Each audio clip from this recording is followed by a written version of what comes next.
House on the lake. Fresh orange paint smears my palms like stubborn guilt that won't scrub away. A violation note is duct taped to my windshield. HOA President Delilah Thornfield demands I remove my boat for making unsightly ripples. 72 hours or $500 a day in fines.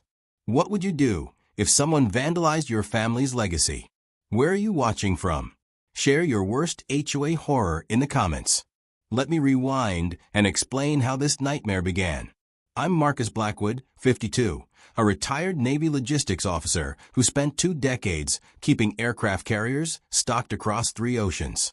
After a messy divorce, I was wasting away in a cramped San Diego apartment, watching my 15-year-old daughter, Sage, vanish into her phone during our stiff weekend visits. Then Uncle Ezra died at 89 and left me his lakefront cabin in the Colorado Rockies, the only relative who ever truly cared about me. I'd visited maybe twice as a kid, but Ezra was our family's legend. He built everything himself, including a hand-carved dock that survived 40 Colorado winters without a single repair. He lived debt-free for 30 years in a world built to keep you paying forever. Alpine Lake sits like God's private pool between pine-covered peaks. 300 acres of water, so clear you can see trout 30 feet down. Ezra's place is pure 1940s craft, thick log walls, a riverstone fireplace, and a wraparound porch that smells like sap and memory, paid off completely, like winning the lottery after years of rent slavery. The neighborhood looked like a postcard. 47 homes along a pristine shoreline, magazine-ready lawns, and luxury cars worth more than most houses. The Lakeside Estates HOA collected $350 a month to maintain property values and community standards, whatever that meant. Then I met the dictator in khakis. Delilah Thornfield, 58, ex-corporate HR executioner turned HOA president for life. She ran the place like a fiefdom, clipboard poised, a smile honed sharp as glass edge. She ruled from an $800,000 glass fortress across from my modest log cabin, the architectural version of flipping off Ezra's simple way of life. Her spotless white BMW X7 sat in a circular driveway like a throne, untouched by mountain dust. She dressed in pressed country club uniforms, carried her clipboard like a sword, and in just 2 years had issued 127 violation notices. Neighbors whispered about her measuring grass with rulers, timing dog walks with stopwatches, and photographing infractions with forensic precision. 2 families had already sold and fled her suburban dictatorship. The showdown came in week 2 at 7 a.m. I was sipping coffee on my dock, watching the mountains catch fire from the sunrise, when her designer heels clicked across the planks like a countdown clock. Her perfume hit like chemical warfare, flowery violence against clean alpine air. Your boat creates unsightly ripples that disturb our peaceful lake aesthetic, she declared, clipboard raised like divorce papers. I glanced at my 1985 Bayliner 3270, Uncle Ezra's pride and joy. It was well kept, though aged, sitting honestly next to my neighbor's floating palaces. "Ma'am, it's registered and insured." "I'm within my rights," I replied. Her smile could have split the dock. "We'll see about that, won't we?" What followed was psychological warfare disguised as community care. Day 10. Certified violation notice. Day 15. Threatening letter from an HOA lawyer. Day 20. Anonymous county complaint that I was running an unlicensed commercial vessel. Ridiculous, since it was just for fishing and evening cruises when Sage visited. By day 25, she unveiled her masterstroke, a petition signed by 12 neighbors claiming my boat destroyed their quality of life. They said my engine's gentle hum, quieter than their leaf blowers, shattered morning peace like a chainsaw. Each dawn, mist rose off the lake like ghostly fingers. I wondered how Uncle Ezra had ever lived peacefully here. His old toolbox sat on the porch, full of wisdom for every kind of repair, except an HOA president with unlimited spite. Then they destroyed his boat. That's when things turned personal. Finding my uncle's boat vandalized flipped a switch in me. As a former Navy officer, I treated the situation like a military operation. Step 1. Gather intelligence. My first mission took me to the county courthouse. 6 hours in a basement that reeked of old paper and stale bureaucracy, I dug through HOA covenants. Most were the usual suburban dictator rules: grass height tyranny, paint color fascism, the standard playbook. But then Section 12 caught my eye. Original property owners kept certain grandfathered rights. In the Navy, I'd learned that buried paperwork often hid the keys to victory. This felt like spotting enemy coordinates in routine supply manifests. Back home, I fortified my dock. 4 weatherproof night vision cameras, all feeding cloud storage Delilah couldn't reach with a crowbar or a court order. Deputy Rodriguez, a seasoned veteran who looked like he'd seen real battlefields, handled my vandalism report with sharp precision. He photographed every orange smear, bagged paint samples like CSI evidence. "Son," he muttered, scribbling notes, "we've had 3 HOA harassment cases this month. These suburban dictators are getting out of hand." My counterstrike was quick and surgical. A certified demand letter for $3,500 in damages, immediate stop to harassment, and a written apology. I delivered it by hand so Princess Delilah couldn't plead postal ignorance. Her counterpunch was nuclear. Within 48 hours, she called an emergency board meeting, the agenda reading, addressing problem resident and implementing necessary protective measures. HOA Code 4. Let's ruin this guy before he fights back. Her grand plan? A new covenant amendment banning watercraft over 25 feet or older than 10 years. If it passed, my boat would instantly be illegal, slapped with daily fines that could bankrupt a small nation. But she didn't stop there. She unleashed propaganda, flyers painting my boat as an environmental disaster. Suddenly, my little diesel was killing every fish in the lake. She even recruited volunteer photographers to stalk me from the shore, like paparazzi. When I puttered at Grandma in a wheelchair speed, they snapped photos like I was performing water stunts. But then came the discovery that would change everything. While cleaning out Uncle Ezra's basement, a place that smelled of motor oil and old wisdom, I found a cardboard box marked property papers in his careful handwriting. Inside were decades of documents stacked like layers of legal archaeology, tax records, surveys, and letters dating back to when men still wore fedoras. One yellow deed from 1923 froze me in place. It mentioned riparian ownership extending to the high water mark, and grantor retaining perpetual rights to lake usage. I didn't fully grasp the legal jargon, but instinct, the same gut feeling that kept me alive during Navy logistics chaos, told me it was a golden ticket. Meanwhile, my quiet investigation uncovered an underground resistance within the community. 3 neighbors approached me like spies passing classified intel. Beth Morrison, a retired teacher, whispered at the mailbox.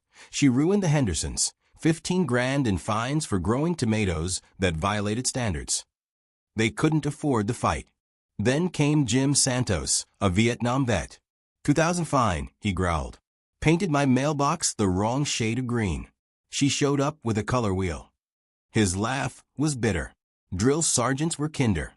The pattern became clear. Delilah targeted anyone who threatened her picture-perfect fantasy and weaponized HOA rules until they either surrendered financially or fled. She was a serial neighborhood killer, and I was her next trophy. But unlike her past victims, I had training.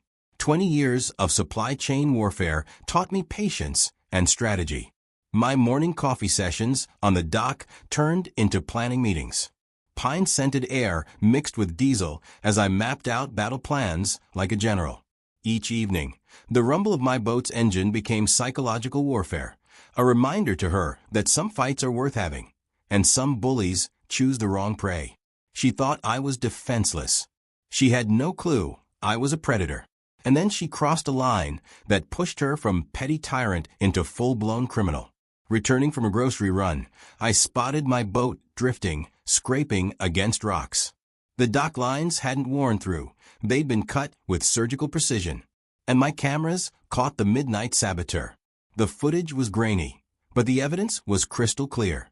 A shadowy figure in dark clothing worked with precision at 2 a.m., slicing dock lines like a trained saboteur. And at the edge of the frame sat the smoking gun, Delilah's gleaming white BMW X7, parked like her signature on the crime scene. She'd done it herself. Too arrogant to delegate. My response was immediate. I transformed the dock into something that could intimidate a Navy SEAL. Motion-activated floodlights capable of blinding aircraft. Backup batteries tough enough to survive an EMP. Cameras tucked into waterproof housings, feeding multiple cloud accounts across 3 time zones. Marine-grade locks secured everything.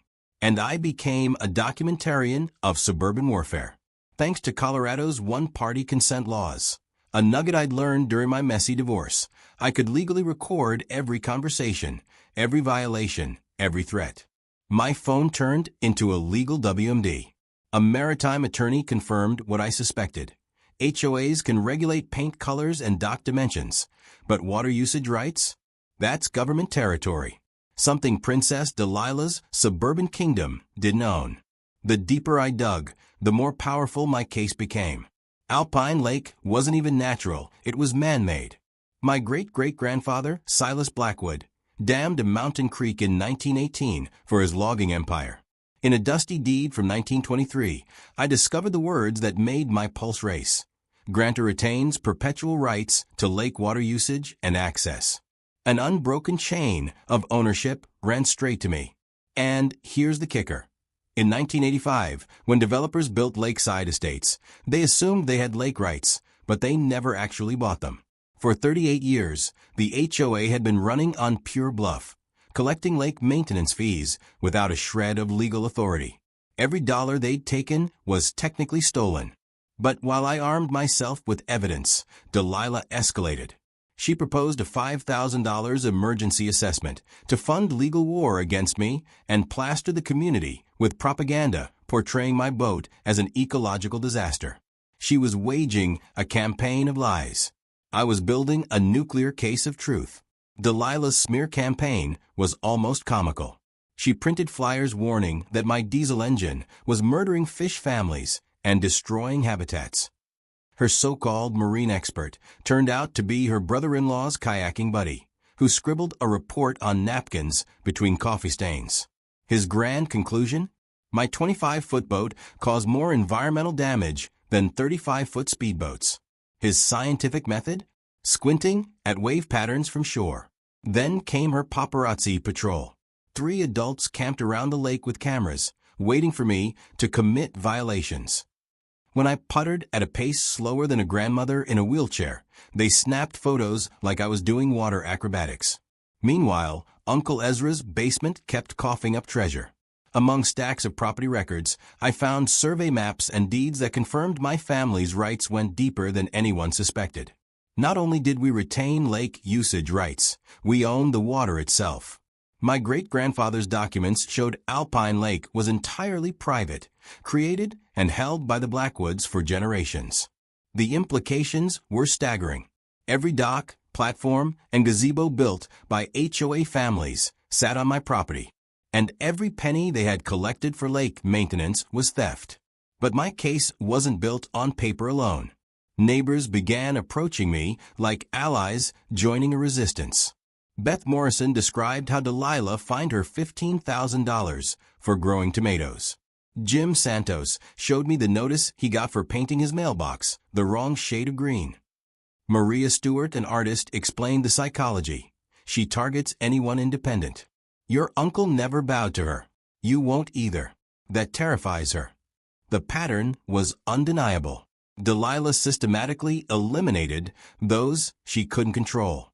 But unlike the Hendersons or the Stewarts, I wasn't financially vulnerable. I had a military pension, legal backup, and patience. Each morning, as I drank coffee on the dock, I sketched strategy like battle plans. Each evening, I cruised the lake at idle speed, letting the rumble of my engine echo across the water. It wasn't transportation anymore. It was psychological warfare. Delilah thought she was hunting prey. She had no idea she'd awaken a predator. Her desperation pushed her into outright sabotage. One afternoon, after a supply run into town, I returned to find Uncle Ezra's boat adrift, scraping against rocks like a wounded animal. Fresh gouges along the hull made my stomach tighten. The dock lines hadn't worn down. They'd been sliced with surgical precision. My cameras told the story in eerie night vision. A figure in dark, clothing worked with deliberate skill, then vanished into the shadows. At the edge of the frame sat her unmistakable white BMW X7, gleaming even in the grainy footage. Delilah had gone from HOA tyrant to criminal, so I escalated. My dock became a fortress, motion-triggered floodlights that could spotlight an airfield, redundant power backups, and marine locks tough enough to challenge master thieves. Every angle was covered by hidden cameras feeding multiple off-site servers. She couldn't sabotage what she couldn't reach. And I weaponized the law. Thanks to Colorado's one-party consent rule, I recorded everything. Conversations, phone calls, violation notices. Every encounter became prosecution-grade evidence. My phone wasn't just a tool anymore. It was a tactical nuke. Meanwhile, legal reinforcements arrived. A Zoom consult with a maritime attorney taught me a new term, navigational servitude. It meant waterways fell under federal authority, not HOA clipboards. They could dictate dock paint, sure, but not water access. Then came the revelation that changed the battlefield. Courthouse archives proved Alpine Lake wasn't some untouched natural wonder. It was artificial. My great-great-grandfather Silas had dammed a creek in 1918 for his logging empire. A 1923 deed confirmed it. The Blackwoods retained perpetual rights to the lake. Those rights had never been sold, transferred, or surrendered. The kicker? In 1985, developers built lakeside estates without ever acquiring lake rights. For nearly 4 decades, the HOA had been acting like landlords on land and water that didn't belong to them. They weren't enforcing authority. They were squatting. Every fee they'd collected, every restriction they'd imposed, was built on a lie. Delilah thought she was tightening the noose. In reality, she'd stepped into my trap. Delilah doubled down, mistaking escalation for control. She pushed a $5,000 emergency assessment, framing it as lake protection but really stockpiling cash for her legal war chest. Flyers littered mailboxes with doomsday warnings that my boat was a floating oil rig poisoning the lake. She even staged a propaganda blitz on Facebook. She launched a page called Save Our Lake, posting golden hour photos of the shoreline with captions about protecting natural heritage. My boat became the villain in her narrative, accused of endangering children, killing fish, and sinking property values. Her bias bled through more every day. She tossed around coded insults about outsiders and undesirable elements. The language reeked of bigotry dressed up as community standards. But while she screamed louder, the resistance grew stronger. Beth Morrison showed me old violation letters, $8,000 in bogus fines over bird feeders and Christmas lights. Vietnam vet Jim Santos revealed HOA financial records, skyrocketing legal fees while real maintenance costs plummeted. Money wasn't fixing the neighborhood. It was fueling Delilah's vendettas. Then Maria Stewart, the neighborhood artist, broke down the psychology. She targets people she can't control, creative, independent types. Your uncle was one. Now you are. That threatens her whole empire. Her husband, David, added the final nail. 3 families left in the past 5 years. All were original property owners. All had rights that complicated her schemes. The puzzle snapped into focus. Delilah wasn't just strict. She was systematically purging anyone whose legal standing threatened her. She didn't want neighbors. She wanted subjects. But this time she had miscalculated. I wasn't just another family with a mortgage. I was a Navy veteran with pension security, tactical patience, and an arsenal of legal evidence. Each morning, I drank coffee on the dock like a general reviewing battle plans. Each evening, the hum of my boat was no longer leisure. It was defiance. A rolling reminder that she hadn't broken me. Delilah thought she was orchestrating my downfall. In reality, she was documenting her own. Her desperation bled into the legal system. A certified letter arrived one Tuesday like a grenade wrapped in stationery. The HOA's law firm, specialists in suburban strong-arming, demanded immediate removal of my boat. 10 days to comply or face a $10,000 lawsuit for covenant violations and community disruption. The wording was heavy with intimidation, designed to scare ordinary homeowners into submission. They claimed I was bound by all current and future HOA rules simply by inheriting Ezra's cottage. Translation: surrender or we'll bankrupt you. Instead, I armed up. I hired Sarah Chun, a property attorney with a reputation for dismantling HOA overreach so thoroughly that suburban tyrants lost sleep over her name. She scanned Ezra's deed collection and actually laughed out loud. "Marcus," she said, shaking her head, "this isn't just strong legal ground. This is thermonuclear." Her first move, a preliminary injunction blocking the HOA from interfering with my lake access. Then she sent a counter-demand letter, short and devastating. "Prove your authority over the lake, or withdraw every threat." Meanwhile, my research uncovered the fatal error. Back in 1985, when Lakeside Estates was created, the developer's warranty deed had specifically excluded all water rights. The HOA covenants were riddled with a gap, so wide you could float an aircraft carrier through it. They had no legal power over the lake itself, and the surveyor I hired only sweetened the deal.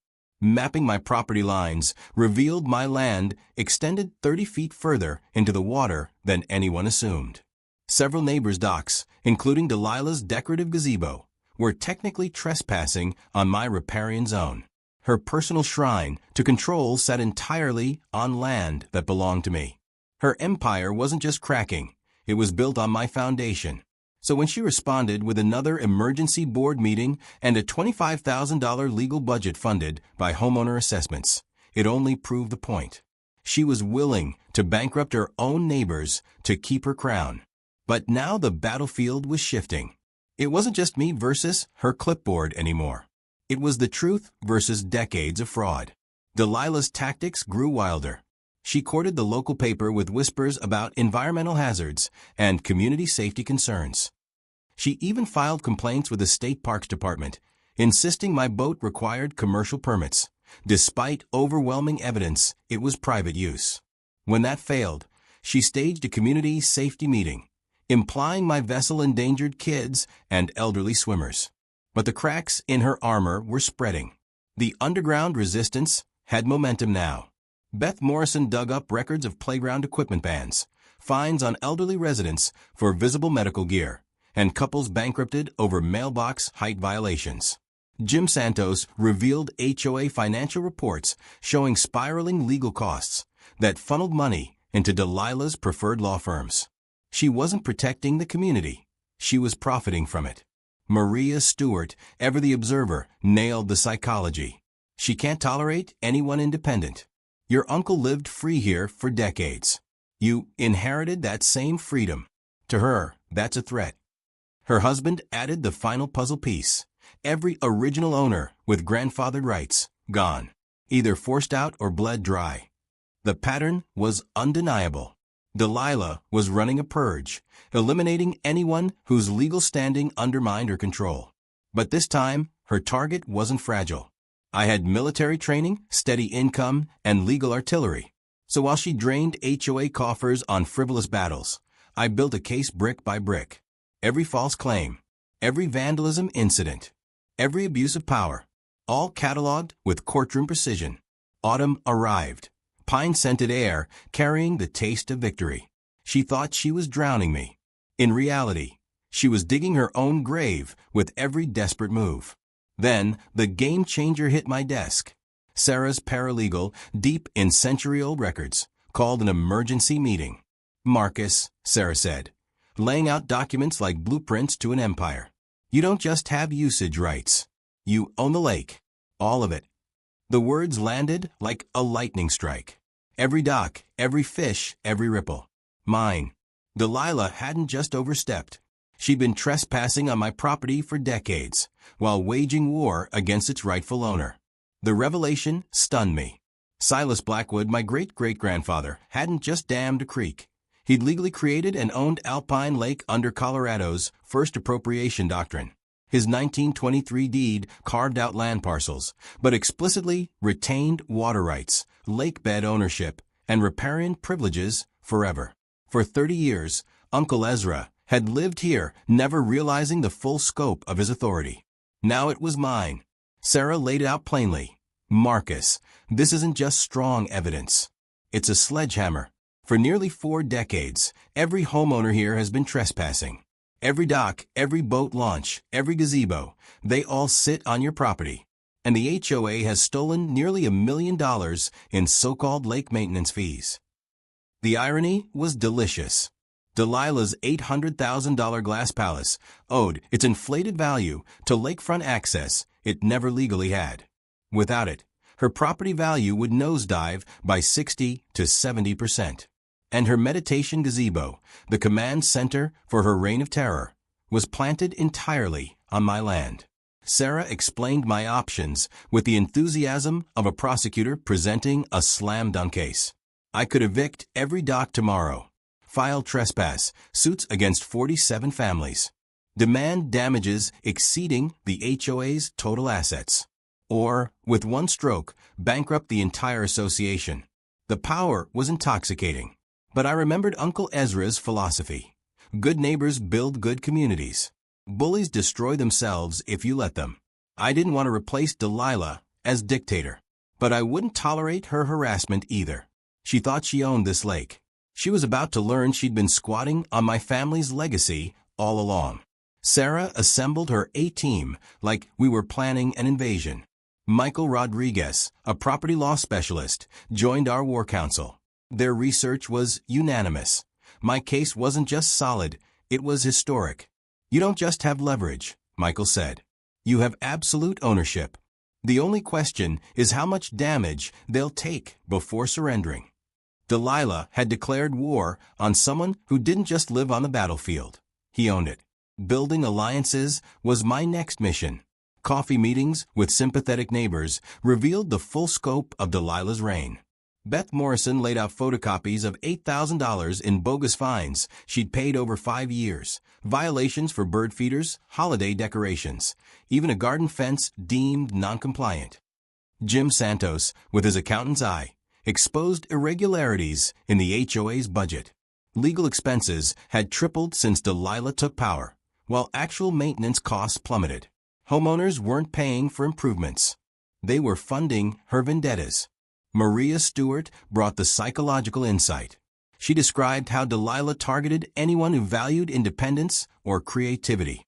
Maria showed photos of Delilah measuring her fence with a tape measure, proof of obsession masquerading as leadership. Piece by piece, an underground resistance formed. 12 homeowners had been quietly documenting her abuse for years. Fear had kept them silent, but united they found courage.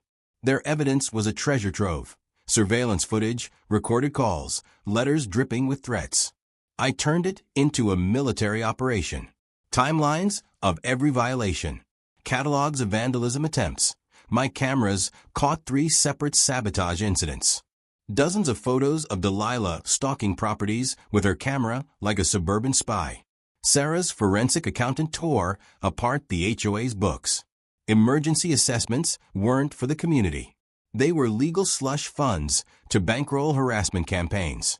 Homeowners had unknowingly been financing their own oppression. Sarah mapped out our strategy like a war plan. First, a quiet title action, asking the court to confirm what history already proved, that I owned the lake. Second, unjust enrichment claims to recover every dollar of illegally collected fees. Damages alone could top $1.2 million, more than the HOA's combined assets. I wouldn't nuke them right away. I'd give them one chance to settle. But if they refused, we'd carpet bomb their empire with lawsuits until nothing remained. They thought they were fighting a stubborn neighbor. In reality, they were standing against a Navy vet armed with the law and patience to outlast them all. Our communication strategy balanced diplomacy with overwhelming force. I'd offer the community a chance at peace before unleashing the legal arsenal. 30 days to negotiate. A fair licensing agreement. Removal of all boat restrictions, and Delilah's resignation. If they refused, we'd bring lawsuits that would gut the HOA's finances and reputation. During evening walks around the lake, my lake, I rehearsed a speech. The scent of pine mixed with wood smoke and the faint echo of laughter from families who just wanted peace. They didn't need a tyrant measuring their grass. They needed leadership that actually built community. But Delilah's spies must have caught wind of my strategy, because her next move reeked of desperation. She convened an emergency board meeting that looked more like a coup. On the agenda, a $50,000 legal defense fund financed through emergency assessments. Every homeowner would pay for her personal war. The real bombshell? A motion to hire a private investigator to dig into my background. We need to know who we're dealing with, she told her loyalists. Military men often have aggressive tendencies. Her sabotage escalated like CIA black ops. My dock's power supply mysteriously failed during a storm. Inspection revealed precision cuts in the wiring. My boat's engine intake was clogged with rags, plastic, even dog toys. Sabotage designed to wreck it if I hadn't checked. And then came the flood of anonymous complaints to county agencies. Fuel leaks poisoning drinking water, chemical disposal, habitat destruction. All lies. The paperwork was polished with impressive sounding but fake science, clearly written by someone fluent in bureaucratic weaponry. But I stayed one step ahead. Backup cameras with cellular connections. Hidden units covering blind angles. Every incident archived to multiple secure servers. I even hired a certified lab to test the lake water. The results? Pristine. In fact, several neighbors' septic systems posed more risk than my boat ever did. I now had science, surveillance, and law on my side. She had rumors, intimidation, and forged reports. The battlefield was shifting, and she was running out of ammo. Community pressure was shifting beneath Delilah's feet like unstable ground. Residents who once whispered their frustrations now spoke openly in parking lots and along walking trails. They were tired of constant conflict, endless fines, and escalating expenses that served no purpose except to fuel one woman's crusade. Ironically, the private investigator she'd hired backfired spectacularly. His report painted me not as a menace, but as a decorated Navy veteran, community volunteer, and conservation supporter. Instead of evidence of aggression, it highlighted 20 years of leadership and service. Even my finances undercut her tactics. I wasn't a family she could bankrupt with fees. I had pension stability and side income that made her threats laughable. Her attempt to smear me only strengthened my credibility. Meanwhile, I doubled down on preparation. Backup security systems ran on cellular networks immune to her sabotage. Hidden waterproof cameras covered every angle of the dock. Each false report, every slice of vandalism, every intimidation tactic, documented with prosecution quality clarity. Water testing sealed the deal. Independent lab results proved the lake was pristine. The real culprits threatening water quality? A handful of aging septic systems that belonged to her loyal neighbors. My environmental consultant, a legitimate PhD, dismantled every fake claim in his report, complete with charts and verified methodology. Delilah's eco-crusade collapsed under the weight of actual science. The narrative was unraveling. Conversations around town revealed the truth. Delilah wasn't protecting the neighborhood. She was weaponizing it. Homeowners had been financing their own harassment, paying into assessments that funded lawsuits and intimidation rather than improvements. Her control was slipping. Board members started to question ballooning legal expenses. Longtime residents muttered about recalls. Even her inner circle looked exhausted by her obsession. She thought the private investigator would dig up dirt on me. Instead, he exposed her paranoia and handed me a character reference stronger than any speech. The hunter was turning into the hunted. Delilah's final gambit was as reckless as it was desperate. A lawsuit slammed into my mailbox like a nuclear warhead disguised as paperwork. HOA versus Marcus Blackwood, demanding $100,000 in damages. The claims read like bad fiction. My boat had destroyed property values, caused industrial-scale noise pollution, and single-handedly ruined the community's real estate market. Her star witness? A so-called marine engineer, whose report claimed my 25-foot bayliner generated more wake damage than 35-foot speedboats. His methodology? Watching waves with binoculars and measuring them with a ruler. Middle school science projects had more rigor. They even tried to slap a lien on Uncle Ezra's cottage for unpaid emergency assessments I'd never agreed to. It was pure harassment wrapped in legalese. Sarah's advice was simple: let them burn money. Every dollar they spend on this circus becomes evidence of bad faith litigation, she said. So I stayed silent, documenting everything while the HOA drained its coffers. Then Delilah tried a new tactic: bribery disguised as diplomacy. She cornered me on my dock one evening, her perfume clashing with the smell of diesel and pine. With a plastic smile, she offered peace, dropped the lawsuit if I limited boat use, signed noise agreements, and promised never to challenge HOA authority again. When I declined, her mask slipped. "You have no idea how difficult I can make your life," she hissed, voice dripping with venom. Her masterstroke was a community ambush. She staged a mandatory HOA meeting under the guise of budget planning, but the real agenda was my public execution. The room was stacked with allies, petitions waved like weapons, charts and blown-up photos portraying my boat as an invading aircraft carrier. Emergency restrictions were up for vote before I could even respond. But Sarah was ready.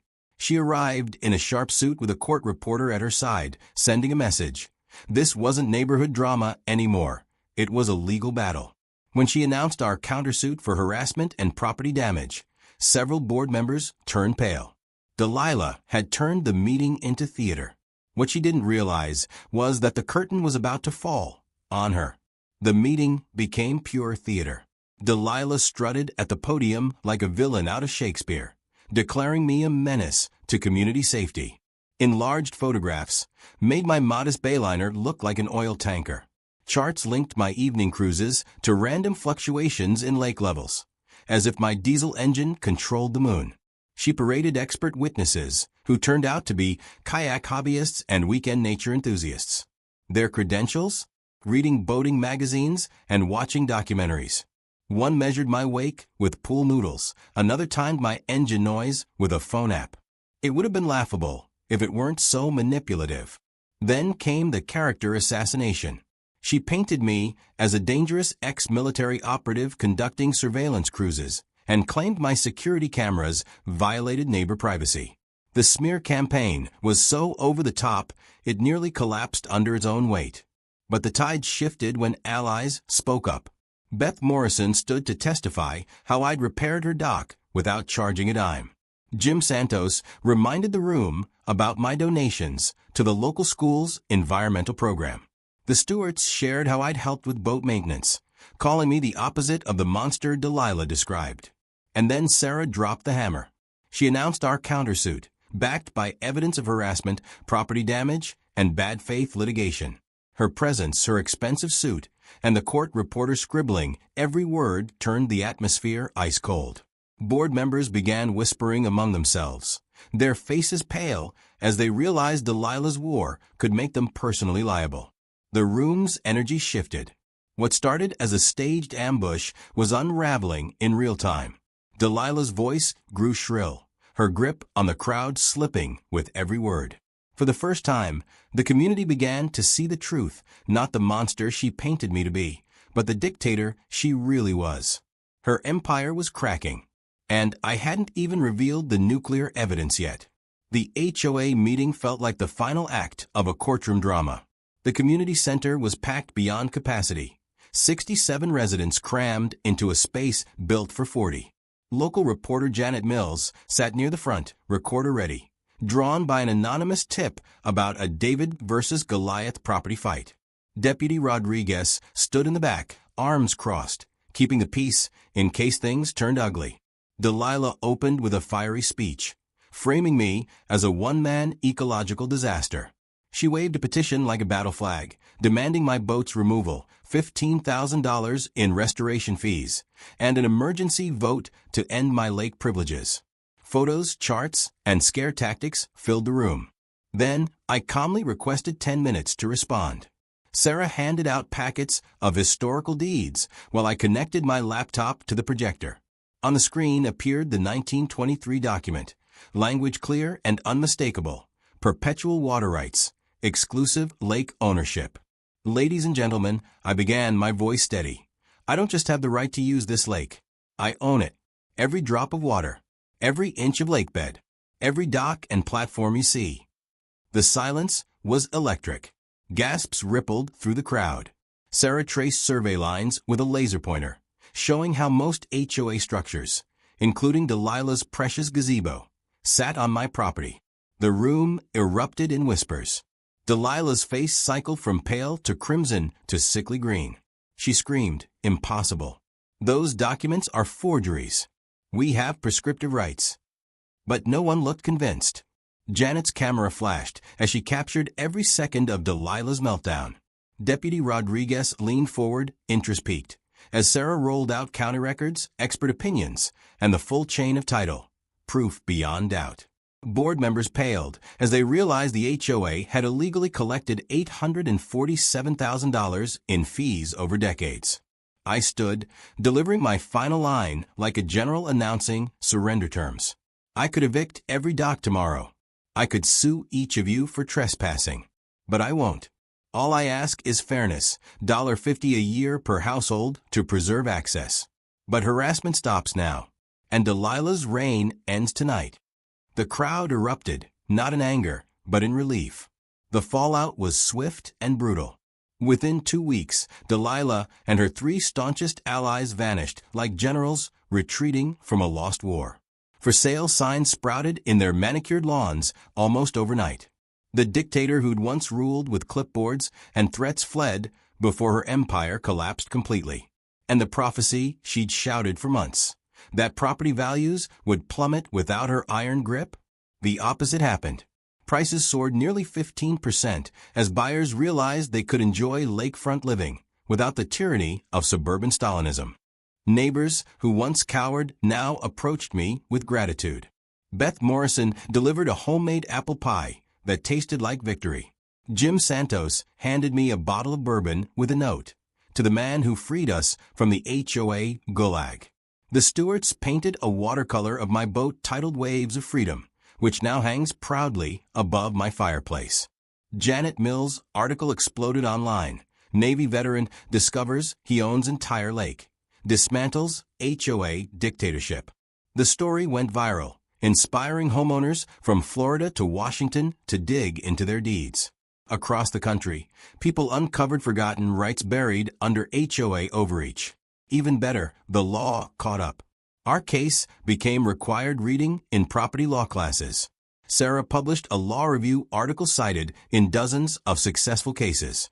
Colorado passed the HOA Accountability Act, forcing associations to prove their authority before enforcing restrictions. As for Delilah, karma didn't waste time. She resurfaced in Arizona, only to rack up fines for unauthorized wind chimes and pool equipment. The hunter had become the hunted, her own life ruled by petty rules she once weaponized. Back at Alpine Lake, peace returned.